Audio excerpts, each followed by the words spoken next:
భగవద్బంధువులందరికీ హృదయపూర్వక నమస్కారాలు. ఓం శ్రీ గణేశాయ నమః. ఓం శ్రీకృష్ణ శరణం మమ. ఓం శ్రీ శారదాంబాయై నమః. శ్రీమద్భాగవతం శ్రీకృష్ణ లీలామృతం రాసలీలా మహత్యంలో 6వ భాగం ఇప్పుడు మీకోసం. అంతటి ఆలోచనే కలిగితే ఇక ఉపేక్షిస్తామా? ఈ లంపటాలను జంఝాటాలను భగవదర్పితంగా పుట్టుకున్న తెంచివేసుకుని ఆ శ్రీకృష్ణుని శరణు కోరుకోమా? కృష్ణ విరహంతో వ్యాకులరమై గోపికలుగా పరిణమించిపోమా మనం? అవును, గోపికలుగా పరిణమించాలి. అలా కాని నాడు ఆ మోహన వంశీధారి అనుగ్రహించడు, మోక్షాన్ని కూడా ఇవ్వడు. అందుకే నారద భక్తి సూత్రాలలో సైతం భక్తుల గురించి యథావ్రజ గోపికానాం అంటాడు. ఇక భారతకారుడి గురించి చెప్పనే అక్కర్లేదు కదా.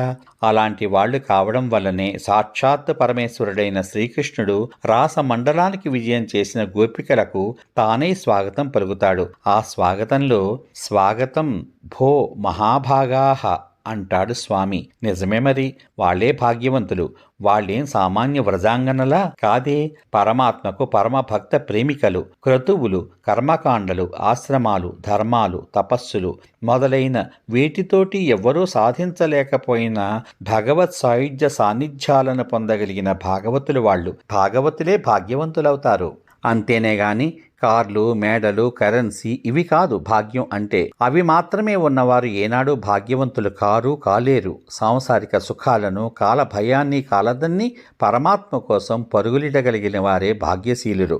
గోపికలే భాగ్యశాలురు. వారికెంత భాగ్యమంటే వారు భాగ్యవంతులని మనం చెప్పుకోవడం కాదు. ఆ పరమాత్ముడైన కృష్ణుడు, ఆయన అనుంగు శిష్యుడైన శ్రీశుకుడు ఇలా చెప్పారు. అలాగే పిలిచారు. స్వాగతం భో మహాభాగాహ. భగవంతుడు ప్రతి గోపికను మహాభాగ్యశాలి అని అంటాడు. అని ఊరుకోడు, వారికి పరీక్ష పెడతాడు. వ్రజంలోని వారి భక్తి, వ్యాకులత ఇవన్నీ వారు శుద్ధులైనారు అని అనుకోవడం వరకే.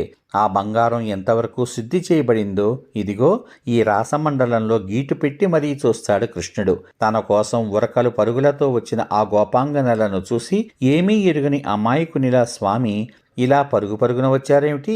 అయ్యయ్యో, మీ సుకుమార దేహాలన్నీ స్వేద పూరితాలయ్యాయేమిటి? గోకులానికి ఏమీ కీడు వాటిల్లలేదు కదా, అందరూ క్షేమంగానే ఉన్నారు కదా.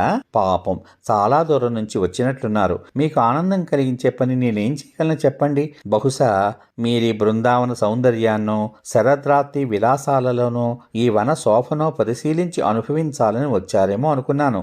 ఇంత రాత్రివేళ ఈ వనంలో స్త్రీలైన మీరు ఉండటం ఉచితమైన విషయం కాదు. అయినా వచ్చారు గనక వీలైనంత వేగంగా వనశోభను తిలకించండి, బృందావన సౌందర్యాన్ని ఆస్వాదించండి, ఈ శరచంద్రికలను అనుభవించండి. త్వరగా మీ గృహాలకు తరలిపోండి. అక్కడ మీ భర్తలు, బిడ్డలు, ఇతర బాంధవ సన్నిహిత వర్గాల వారు మీకోసం 1000 కళ్లతో ఎదురుచూస్తూ ఉంటారు. వెళ్ళండి, మీ పతులను సేవించుకొనండి, బిడ్డలను లాలించండి, అనువెరిగి అయిన వారి ఆలనాపాలన చూసుకోండి అని చెబుతాడు. నా దగ్గరికి ఎందుకు వచ్చారు? సంసార రతులై సర్వసుఖాలను అనుభవించక ఇలా నా దగ్గరికి ఎందుకు వచ్చారు? ఈ వెదురు బూరా ఊదుకునే నా దగ్గరకు. మీకు అక్కడే సుఖం లభిస్తుంది. నా దగ్గర ఏ సుఖమూ లభించదు. నేను ఎవరికీ సుఖాన్నివ్వను. కేవలం ఆనందాన్ని మాత్రమే ప్రసాదించగలవాడిని నేను. నా మాట వినండి. మీ వాళ్ళంతా మీకోసం ఎంతగానో నిరీక్షిస్తూ ఉండి ఉంటారు. మీరంతా మీ ఇండ్లకు మరలిపోండి అని అన్నాడు కృష్ణుడు. ఇండ్లకు వెళ్ళండి అంటే సామాన్యార్థం మీ లౌకిక గృహాలకు వెళ్ళండి అనే గాని అంతరార్థం అది కాదు. ఈ శరీరాన్ని గృహంతో పోలుస్తారు అంతర్ముఖులు. నిజానికి గోపికలు తమ శరీరాలను తమ లౌకిక స్థానాల్లోనే ఉంచి మహాభావ రూపాలతో వచ్చారు. కాబట్టి పునః శరీరాశ్రితులై దైహిక సుఖాల వైపు వెళ్ళండి అని సుఖపెట్టడం, సుఖపడడం అదంతా కర్మగతమైనది, క్రియాగతమైనది కనుక నిష్క్రియతలు తనవని, సుఖకర్మ ఫలమైన ఆనందం నిష్క్రియగా లభింపచేయడమే తనవంతు అని. కానీ ఆనందం పొందడం కన్నా సుఖాలనే జీవులు వాంఛిస్తారు. కనుక మీ వాంఛలేమిటో ఆయా విధాలుగా సుఖపడమని. ఇక్కడ ఎన్నో గూఢార్థాలు ఉన్నాయి. ఈ అర్థాలన్నీ బోధపడితే గోపికలు జ్ఞానులైపోతారు. జ్ఞానులకు స్పృహ ఉంటుంది. స్పృహ ఉన్న వారికి భగవంతుడు అందడు. ఎందుకంటే జ్ఞానికి పరమాత్మ వాక్కులను పాటించాలని అనిపిస్తుంది. భగవదాజ్ఞగా దానిని తలదాలుస్తాడు. వెంటనే తరలి వెళ్ళిపోతాడు. అంటే అతని జ్ఞానం వల్ల అతడు అద్వైత సాధన చేయకుండా ఉన్నాడన్నమాట. శబ్దార్థాలకు లోబడే వారికి వాగతీతుడైన వాసుదేవుడు ఎలా చిక్కుతాడు? అందువలననే కేవలం ముగ్ధులైన గోపాంగనల గోపికలకు మాత్రమే లభించాడు ఆ దుర్లభుడు. ఇంతేకాదు ఆ గోపికలను వెనకకు పంపించడం కోసం వారికి పత్నీ ధర్మాలను వివరిస్తాడు. పతి సేవ చేయడమే పత్నీ ధర్మం. భర్త యందు భగవద్భావం లేని స్త్రీ యొక్క ఇహ పరలోకాలు రెండూ చెడిపోతాయి అంటాడు. అయినా గోపికలు మళ్లరు. వాళ్లకి ఇహము వద్దు, పరము వద్దు.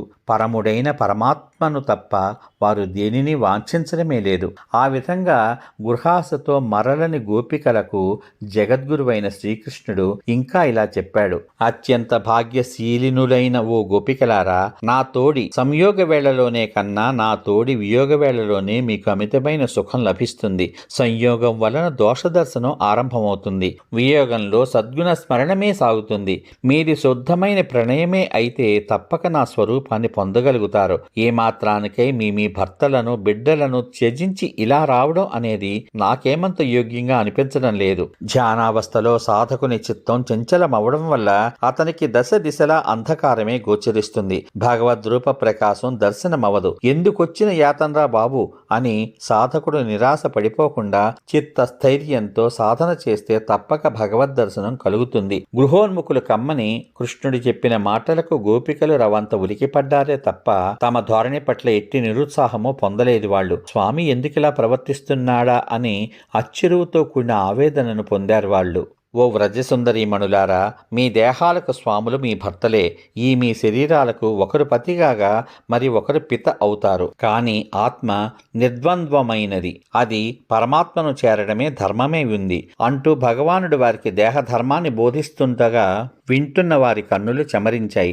లోపల బెంబేలు పడుతూ దృఢ నిశ్చయ చిత్తలై, హే ప్రాణబంధు, ఏమిటి నువ్వనేది? మమ్మల్ని మరలిపమ్మంటున్నావా? ఈ రోజు ఎందుకిలా నిష్ఠూరంగా మాట్లాడుతున్నావు స్వామి? ఇది నీకు తగునా? అభావంగానో నిర్భావంగానో బ్రతికే మాలో ప్రేమ బీజాలు నాటింది నువ్వు. లీలలలో, సౌందర్యంలో, మురళీరవళిలో, మూర్ఛితల కర్ణ యుగళాల మంత్ర రూపంలో ఆ ప్రేమకు ఎడతెరిపిలేని దోహదం చేసింది నువ్వు. అటువంటి నువ్వేనా ఇప్పుడిలా మాట్లాడుతున్నది? జగన్మోహన, ఎవరైతే మహద్భావంతో నన్ను సేవిస్తారో, ఆరాధిస్తారో వారికి నేను తప్పక లభిస్తాను అని చెప్పావు కదా నువ్వు. మరిప్పుడిలా మా ఇండ్లకు మరలిపమ్మనడం సబబేనా శ్యామసుందర?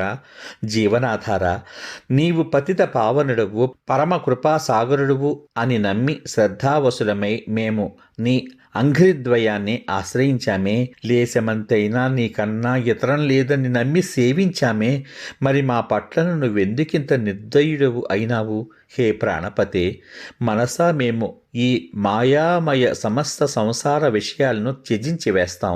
నీ చరణాలని శరణు కోరాము. మా ఈ నిర్ణయాన్ని ఏమాత్రమూ సడలనీయకూడదని అచంచలంగా నిశ్చయించుకున్నాము అని వాళ్ళు చెప్పారు. సర్వ విషయాలను మనసా కూడా త్యజించి భగవత్ చరణాలను ఆశ్రయించగల జీవులే గోపికలు. సంత్యంజ్య సర్వ విషయాంస్తవ పాదమూలం.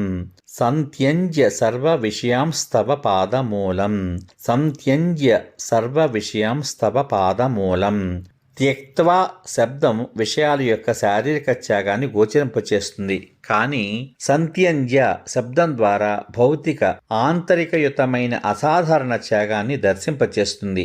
ఓ జగచ్చక్రవర్తి, మేము దైహికంగానూ మానసికంగానూ ఉభయత్రా కూడా సంసార సర్వస్వాన్ని త్యజించాం. నీకోసమే వచ్చాం. నీకు ఇతరమైనదేదీ మా యందు లేదు. మాలో సర్వత్రా నువ్వొక్కడివే ఉన్నావు. నమ్ముకుని వచ్చాం. కన్నయ్య, మమ్మల్ని ఉపేక్షించకు అని దీనంగా ప్రార్థించారు గోపికలు. భగవంతుడు విన అన్యమేమీ లేని మనస్సు కలవారే గోపికలంటే.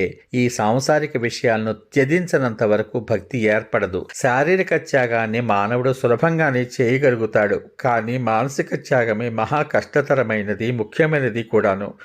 ఎందుకంటే శరీరం ఎన్నడూ ఎక్కడా ఏ పరిస్థితులలోనూ ఉన్నప్పటికీ కూడా మనసు మాత్రం ఎప్పుడూ పరమాత్మకు దూరంగా ఉండకూడదు. అందువల్ల భక్తి విషయంలో దేహశుద్ధి ఒక్కటే సరిపోదు, మనశ్శుద్ధి కూడా తప్పనిసరిగా ఉండాలి.